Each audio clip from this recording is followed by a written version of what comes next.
नमस्कार मित्रों, मैं राजेश कोतवाल मार्केटिंग के इस अद्भुत चैनल में आप सभी का बहुत बहुत स्वागत है। आज हम एक टॉपिक लेके आ रहे हैं जो बिल्कुल करंट टॉपिक है, वो है कोरोना वायरस।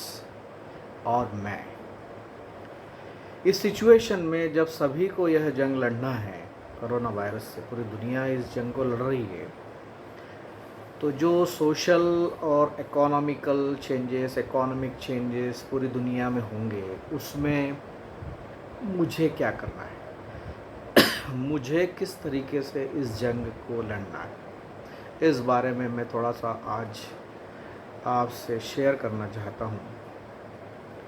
आज जिस तरीके से कोरोना वायरस पूरी दुनिया में फैला है, जिन लोगों के घरों में कुछ क्षति हुई है, वो क्षति तो पूरी नहीं कर सकते, या जो अच्छे हैं जिनको कि कुछ नहीं हुआ है, वो बहुत ही भाग्यशाली हैं।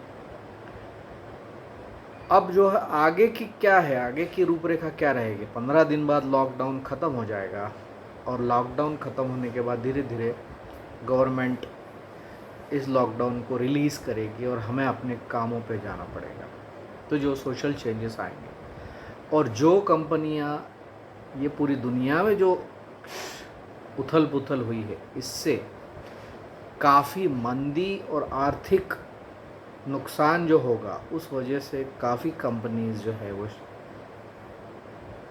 शेकअप हो जाएंगी। जो सोशल चेंजेस आएंगे, वह एक सामाजिक जो चेंजेस आने वाले हैं, उसके बारे में आप लोगों को अभी से तैयारी करना पड़ेगा। तो जैसे मैं कहना चाह रहा हूँ कि दुनिया के बड़े बड़े देश, अमेरिका है, पूरा यूरोप है, चाइना है, यह सब जो है, यह जो आर्थिक नुकसान है, इसकी भरपाई कैसे करेंगे। तो उस चीज़ का जो है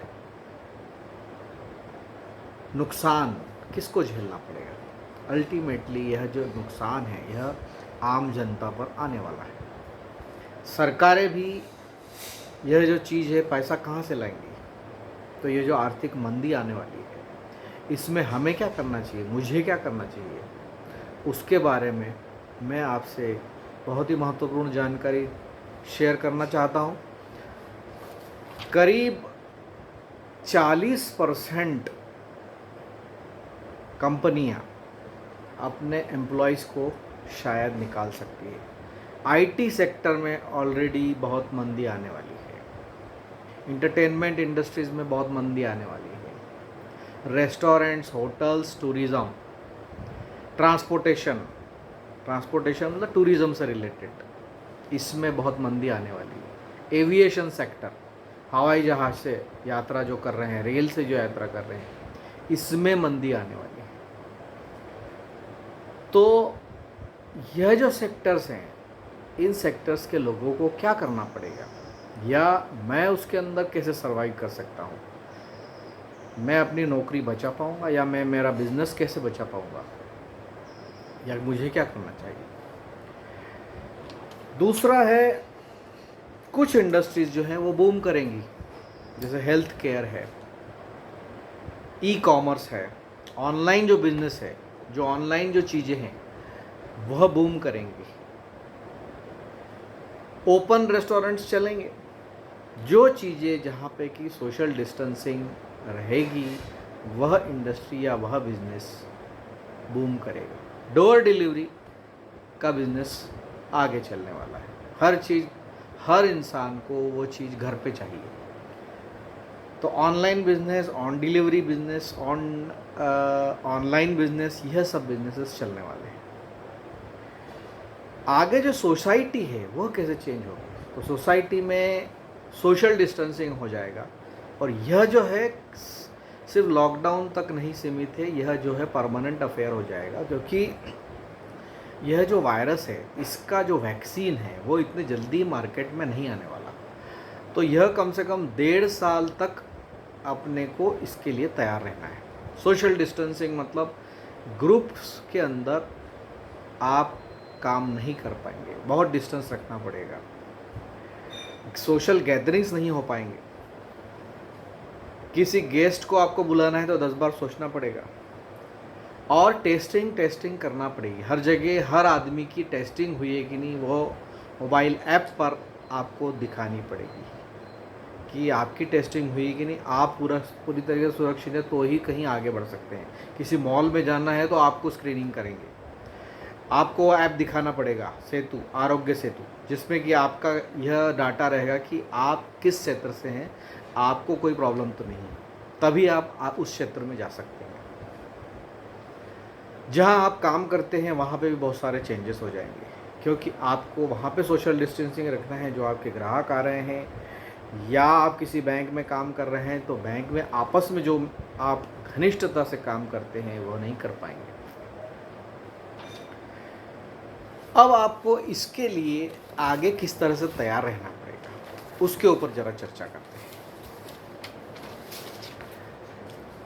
कहावत, एक जो शेर है, खुद ही को कर बुलंद इतना कि खुदा बंदे से पूछे तेरी रज़ा क्या है। अपने आप को सक्षम बनाए हर परिस्थिति में लड़ने के लिए, यह फार्मूला है। खुद को बुलंद करना है, अपने आप को मजबूत बनाना है, शारीरिक, मानसिक और आध्यात्मिक स्तर पर। क्योंकि यह तीनों चीज़ें अगर आपकी मजबूत हैं, शारीरिक है, मानसिक है और आध्यात्मिक, यह तीनों चीज़ें अगर मजबूत हैं तो आप इस परिस्थिति से बहुत आसानी से पार पा सकते हैं। आपको एक नियम बनाने पड़ेंगे, अपने ज़िंदगी में कुछ नियम उतारना पड़ेगा। जैसे कि आप रोज़ अगर योगा करते हैं तो 5 प्राणायाम आपको ज़रूर करना है। नहीं मालूम है तो किसी वीडियो से आप सीख लीजिए। ध्यान, यह भी योगा का पहला योग है। ध्यान के बाद भस्त्रिका है, आलोम विलोम है, कपालभाति है, भ्रामरी है। यह जो 5 प्राणायाम है, यह अगर आपने कर लिए तो आप बहुत सारी चीज़ों से मुक्ति पा लेंगे। शारीरिक तौर पे आप स्ट्रांग हो जाएंगे, मानसिक तौर पर और आध्यात्मिक तौर पर। अगर आप कोई मेडिटेशन करते हैं तो मेडिटेशन की वो जो प्रैक्टिस है उसे आप चालू कीजिए, कंटिन्यू कीजिए। अगर कुछ कर रहे हैं, किसी ने कुछ बताया है आपको, वो मेडिटेशन करते हैं, उससे अगर आपको लाभ होता है तो वो कंटिन्यू रखिए। ज़्यादा से ज़्यादा गर्म पानी पीजिए, मास्क पहनकर ही बाहर जाएं। सोशल डिस्टेंसिंग आपको अब पालना ही पड़ेगी। गवर्नमेंट ने जो गाइडलाइंस दी हैं उनको आपको पालन करना ही पड़ेगा अगले 1.5 साल तक। इसको आपको लाइफ के अंदर उतारना पड़ेगा। अगर हमें स्टोर्स पे जाना है तो 6 फीट की दूरी रखना है, कहीं पे भी जाना है तो लाइन लगानी है, 6 फीट की दूरी रखना है।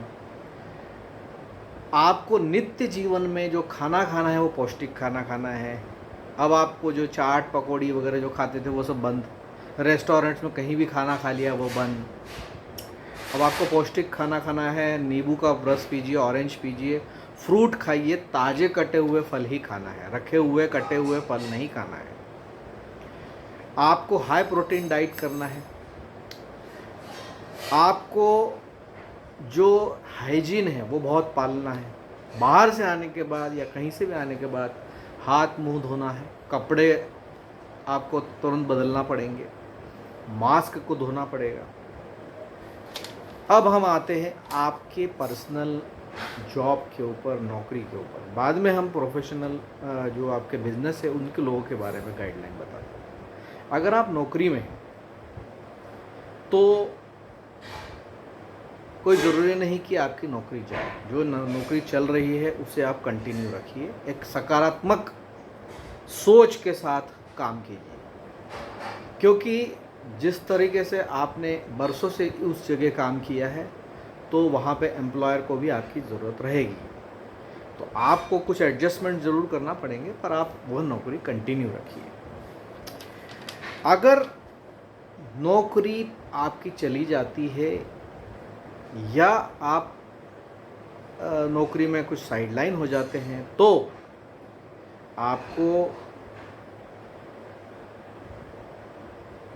फ्रस्ट्रेट होने की ज़रूरत नहीं है, नकारात्मक विचार लाने की ज़रूरत नहीं है। आप क्या क्या कर सकते हैं, आप में क्या क्या स्किल्स है, क्या क्या नॉलेज है, उसको लिस्ट डाउन कीजिए और नई नौकरी की तलाश कीजिए। जहाँ पर आपको अपॉर्चुनिटी मिली उस अपॉर्चुनिटी को आपको पकड़ना है, उसको ग्रैब करना है।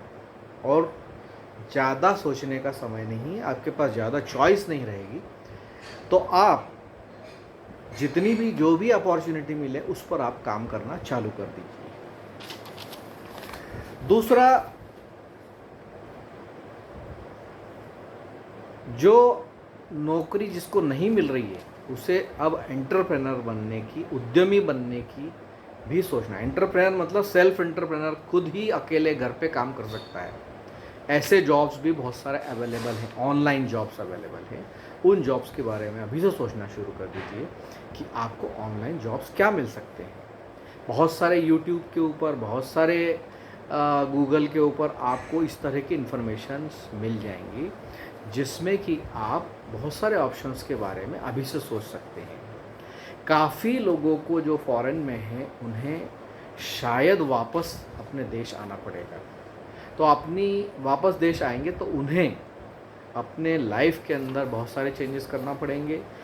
कम मितव्ययिता या कम चीज़ों में किस तरीके से अपना गुजारा चल सकता है उसके ऊपर ध्यान देना पड़ेगा। खर्चों में कमी करना पड़ेगी, बहुत सारे खर्चों में कमी करना पड़ सकती है। आपको जब आप खाली समय है आपके पास अभी और आगे भी अगर खाली समय रहेगा तो अपना एक टाइम टेबल बनाइए। उस टाइम टेबल के हिसाब से अपना जो है रूटीन चलाएं, अपना ज्ञान बढ़ाएं, अपनी स्किल्स को डेवलप करें। इंटरनेट के ज़रिए बहुत सारी जानकारी जो है मोबाइल या कंप्यूटर या लैपटॉप पर आपको मिल सकती है, उसे आप हासिल कीजिए। आपको अपना एक गोल डिसाइड करना पड़ेगा कि किस किस जानकारी को आपको इकट्ठा करना है, कौन सी किताबें पढ़नी हैं। किताबें पढ़ सकते हैं आप बहुत सारी, उन किताबों के ज़रिए अपना नॉलेज और स्किल्स को बढ़ा सकते हैं, कम्युनिकेशन स्किल्स को बढ़ा सकते हैं। ऑनलाइन सर्टिफिकेट कोर्सेस हो रहे हैं, उन ऑनलाइन और वेबनियर जो हैं, जो नई टेक्नोलॉजी है उसके ज़रिए मोबाइल के ऊपर भी आप बहुत सारी इन्फॉर्मेशंस, बहुत सारी स्किल्स को आप डेवलप कर सकते हैं। अगर आपकी लाइन जो है वो भविष्य में नहीं चलने वाली, या आपको ऐसा लगता है कि मेरी इस लाइन में ज़्यादा स्कोप अभी नहीं रहेगा, जो चेंज हो रही है परिस्थितियाँ, तो आपको लाइन कैसे चेंज करना है उसके भी आपको बहुत सारा सोचना पड़ेगा और आप लाइन भी चेंज कर दीजिए। आपको हर परिस्थिति में तैयार रहना पड़ेगा। आप आशावादी रहिए, ऑप्टिमिस्टिक रहिए और यह सोचें कि हर सिचुएशन में मेरे को उस सिचुएशन के हिसाब से चल के किस तरीके से आगे बढ़ना है, यह एक सोच आपको डेवलप करना पड़ेगा। अब मैं आपको बिजनेस मैन या एंटरप्रेन्योर जो ऑलरेडी हैं उनके ऊपर थोड़ा सा प्रकाश डालूंगा कि उन्हें क्या करना चाहिए मंदी के दौर में। अब मंदी का दौर ज़रूर चलेगा, पहले जो मंदी थी वो तो कुछ भी नहीं थी। अब जो मंदी आने वाली है उसका शायद किसी को अंदाज़ा नहीं, बहुत सारे लोग प्रेडिक्शंस कर रहे हैं, पर मंदी के इस दौर में भी आप किस तरीके से फ़ायदा उठा सकते हैं, एक बिजनेसमैन को सोचना पड़ेगा। मंदी के इस दौर में आपको अपने प्रोडक्ट्स चेंज करना पड़ सकते हैं, नए प्रोडक्ट लाना पड़ सकते हैं। जो प्रोडक्ट ज़्यादा बिक रहे हैं, जिन प्रोडक्ट्स की ज़्यादा डिमांड रहेगी, वो फार्मास्यूटिकल हो सकता है, मास्क हो सकता है, सैनिटाइज़र हो सकता है, हाइजीन से रिलेटेड हो सकता है, बहुत सारे साफ़ सफाई के काम हो सकते हैं, कई तरह के ऑनलाइन बिजनेसेस चालू हो सकते हैं। इनके ऊपर आपको ज़्यादा फोकस करना पड़ेगा। अगर आपका कोई बिज़नेस चल रहा है जिसमें कि रिटेलिंग है और वो रिटेलिंग नहीं चल रही है, तो आपको घर पहुंच सेवा उसके ऊपर बहुत ज़्यादा फोकस करना पड़ेगा कि आप अपने कस्टमर्स को बताएं कि यह जो सुविधा रहेगी, जो भी मैं सर्विसेज दे रहा था, जो भी मैं डिलीवरी कर रहा था, अब आपको फ़ोन आप कीजिए, आपको फ़ोन के ऊपर ही मैं बहुत सारी चीज़ें मुहैया कराऊंगा। इस तरह का जो एटीट्यूड है, ये एटीट्यूड बिज़नेस में लाना पड़ेगा। बिज़नेस के अंदर नए तरीके जो इस्तेमाल हो रहे हैं, नई दुनिया ये चेंज हो रही है और इस चेंजेस को हमको एक्सेप्ट करना पड़ेगा। और ऑनलाइन और सोशल डिस्टेंसिंग के साथ हमें जो भी बिज़नेस या जो भी तरक्की करनी है वह चेंज करना पड़ेगा। दुनिया बदलेगी और आपको अपने आप बदलना है। जितने जल्दी आप बदल पाएंगे अपने आप को, तो आप सुखी रहेंगे और इस दौर में भी आप सफल रहेंगे। इस शुभकामनाओं के साथ मैं आपको नए चैलेंजेस को स्वीकार करने के लिए आपको प्रेरित कर रहा हूँ। नई दुनिया के अंदर नए आदमी बनिए और आगे बढ़िए। Thank you.